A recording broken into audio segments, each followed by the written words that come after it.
अब हम चैप्टर शुरू करने जा रहे हैं आर्बिट्रेरी सीरीज़। इसमें क्या है, सीक्वेंस सीरीज़ के रिजल्ट्स यूज़ होने हैं, नया इसमें कुछ बताने वाला नहीं है। सबसे पहला रिजल्ट है हमारे पास एबल्स लेमा। स्टेटमेंट है if summation an is a series of real numbers such that m is less than equal to a1 plus a2 plus up to an less than equal to m। ये किसको represent करता था?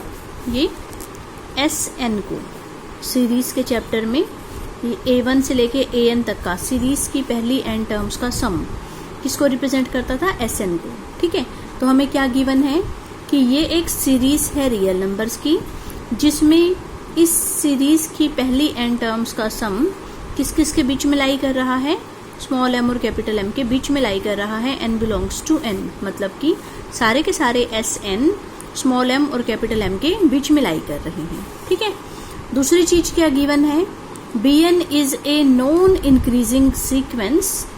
ये sequence दे रखी है जबकि ये series दे रखी थी। Bn is a non increasing sequence of non negative numbers.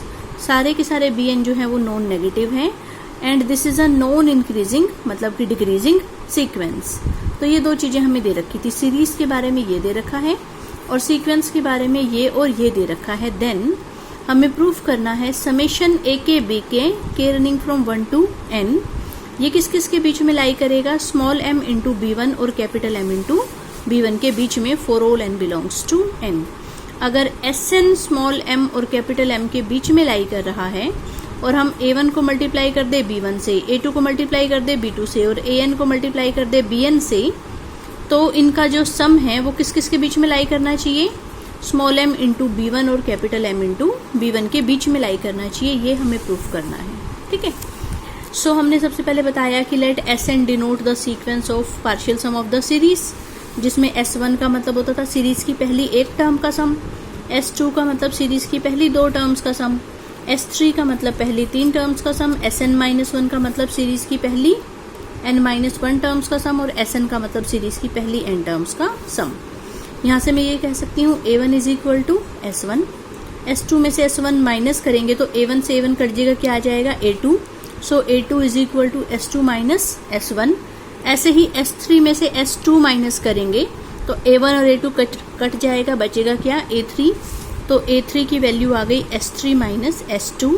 जब यहाँ 3 सफिक्स है तो यहाँ 3 है और यहाँ 2 है, तो an के लिए क्या बनेगा? Sn minus Sn minus 1।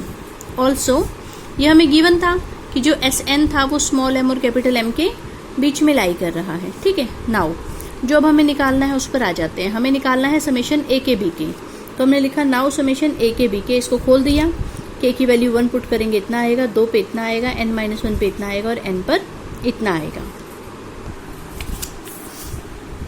a1 को लिख दिया S1, a2 को S2 माइनस S1, an-1 को Sn-1 माइनस Sn-2 और an को Sn माइनस Sn-1।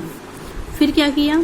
जिसमें से S1 कॉमन निकलता था उसमें से S1 कॉमन निकाल लिया, फिर S2 कॉमन निकाल लिया, फिर S3 कॉमन निकाल लिया, फिर Sn-1 कॉमन निकाल लिया और फिर Snbn की तो एक ही टर्म बची। ठीक है, उसके बाद हमें ये दे रखा था कि S1 भी less than equal to capital M है, S2 भी less than equal to capital M है, Sn-1 भी less than equal to capital M है और Sn भी less than equal to capital M है। सारे के सारे Sn किससे लेस देन इक्वल टू थे? कैपिटल M से।